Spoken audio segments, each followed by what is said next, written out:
If you're watching this video, it's probably because you're a type T personality.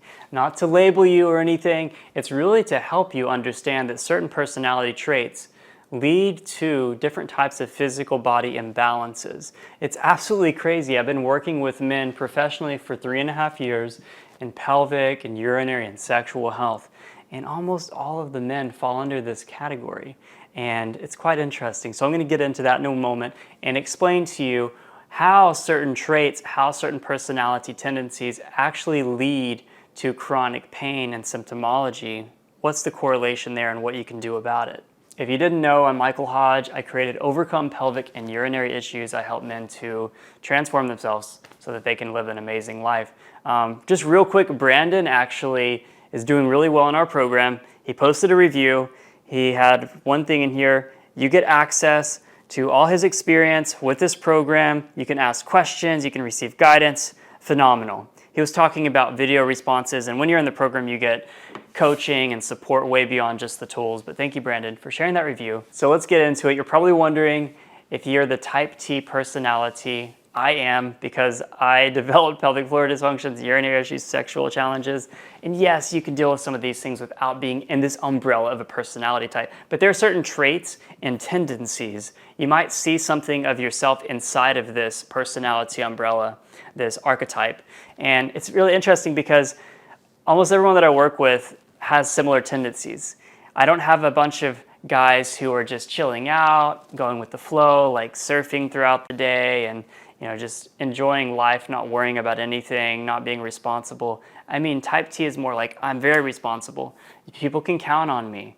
And I'm kind of afraid, though, sometimes to be confrontational and stand up for myself. And also, I'm overly conscientious, kind of making sure I'm not getting in anyone's way. And like, you're doing a lot of things to be a goodist and a perfectionist in achievement. And type T people are amazing. Like, they're progressive and they're making things better and they're helping others. But if you live life in a way where you're not compassionate and taking care of yourself and you're go, trying to fix, trying to get somewhere else other than right now, a lot of anxiety and worrying and pressure are related to this personality type. So I know what that's all about, but you can make shifts and you can make changes. But I kind of want to talk about why would certain personality traits or tendencies even lead to a crazy chronic health condition. You're like, no, this has to be in the pelvic floor muscles. This has to be in my gut, or there's something going on structurally. Actually, almost all cases of pelvic floor dysfunction, overactive bladder, other pelvic floor issues are classified as mind-body syndrome. Mind-body syndrome is also known as TMS, or neuroplastic pain, or neural circuit pain, or neural circuit symptomology. And what's happening is that consistent danger signals are upregulating the nervous system, which does create tension and the tightness, and then the genitourinary dysfunction, the constant peeing or the erectile dysfunction, or the burning in the urethra, the pain in the testicle, and it moves and it shifts, and over the months, over the years, it's not consistent. That's because it's mind-body syndrome. If it was an acute injury, an infection, tissue damage, something like that, it's one place, it's localized, and then typically the body does heal itself, then it moves on.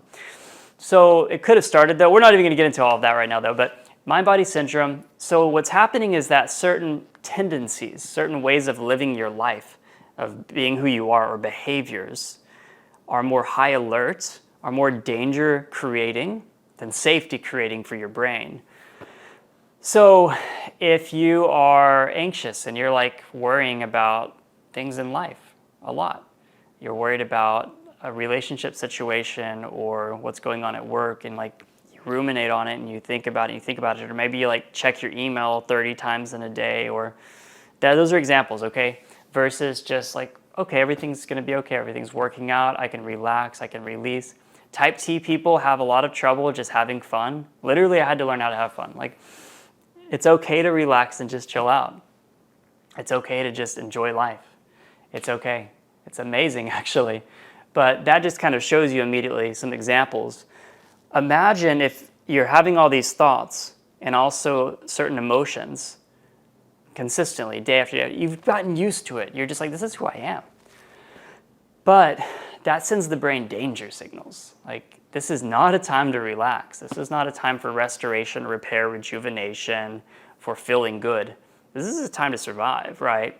So you've got the survival hormones, neurochemically, you're in that fight or flight or freeze, you're in the sympathetic nervous system all the time. And then if something gets exacerbated, like a major stressor or a life event, an injury, there are lots of things that could have come about. And you're already susceptible to it with certain tendencies in your personality. You could become obsessive and preoccupied with fear and worry and still putting pressure on yourself, and you've got to fix it. You've got to fix it. I've got to figure this out, figure out what's going on in my body. Every day, just give me the checklist. I'll figure it out. I'll fix it. That's very type T. I know because that's exactly what I did. All right, so some of the traits I want to mention. Being a fixer, I'm just going to do whatever it takes to get this done, to fix it. I can do it. Being a doer, I just want to do something. I want to feel like I'm making progress. A worrier, anxious. So just having that baseline of worrying. And a perfectionist. I really want to do it right. I want to do it all the way. I don't want to have any imperfections. Achievers, right? Really going after goals and the next thing. I used to be very future focused. So that created a lot of tension in my body. A goodist, meaning you want to do everything the right way. You don't want to make any mistakes. Kind of like perfectionists, but a little bit different. Sometimes even looking at or morality or ethics. Being overly conscientious. I mean, being afraid to be too loud or take up space in the world or make noises, and just in general in your life. Think about that. A people pleaser. It's you want to make sure everyone's okay. Maybe you're like the peacekeeper. And a lot of these things were learned growing up, by the way, in your childhood, because they helped you to survive and to cope and to do okay. And you carry them forward, and maybe they've also seemingly helped you to cope, but also it can be a huge box that you can get stuck in. Avoiding confrontation or conflict. This is a huge one that causes issues in your body because you're holding emotions in, you're holding in anger, you're holding in other forms of emotional blockages that you're not releasing. So keeping it on the inside. So having trouble feeling and actually experiencing your emotions. And then another I'll mention is hyper-responsible. Everyone can always count on me. I can always count on myself. I never drop anything to the ground.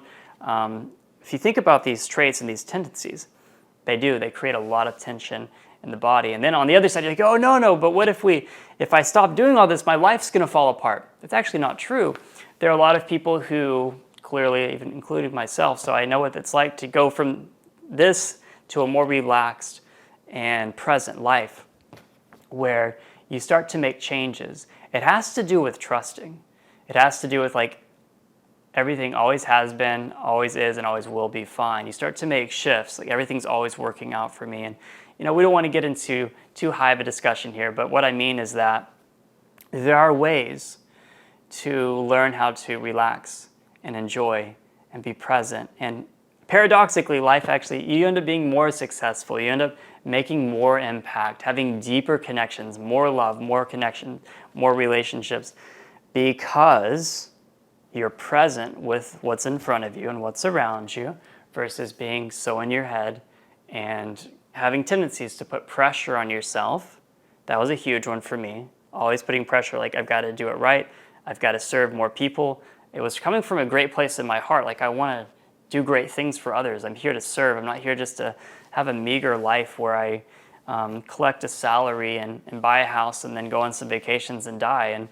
And by all means, I live a life of service, but I was putting a lot of pressure on myself. So again, I mentioned it, but not enough pleasure, not enough fun, always striving for something else. And then last couple of things, these personality traits are not fixed, because if you think about it, it's oh, I like to help others and I put pressure on myself to do good in the world. You might be very compassionate. You might have a lot of empathy, right? On one side, a very positive polarity. Then the negative polarity is that you just do everything for everyone anytime they ask you. You have no barriers. You're afraid to say no. You're afraid of confrontation. You're afraid to stand up for yourself. And you also don't love yourself enough to keep your cup full, right? So if we kind of switch it and you're okay, I'm okay with saying no now. I'm okay with speaking clearly with someone about how I feel, and I feel my emotions, and I love and I share and I'm compassionate and I want to change the world. So it's not that these things are bad, it's that there are positive and negative polarities. So we just want to start to shift them some. And really, if we relax and we release and we start to let some of these things go, your body absolutely responds. Your body starts to relax, meaning your brain gets more safety signals, which changes all of the other cascading domino effects in the way your physiology works. So you can do it. All right, I'd love to work with you because I work with a lot of type T people. It's just how I serve in the world right now, and I'm very grateful to. So if you'd like to be in the Overcome Pelvic and Urinary Issues program, it's fully guided. You've got all the tools. You've got the path laid out for you. You don't have to do it perfectly. You don't have to be too type C about it. But it gives you what you need to realize what's really happening in your body, to reprocess and change the way you experience the symptoms, and then to release emotions and blockages, and then to reprogram into a new version of yourself. I do coaching and support, and it's an amazing program. So I'll see you in there, and I'll see you in the next video.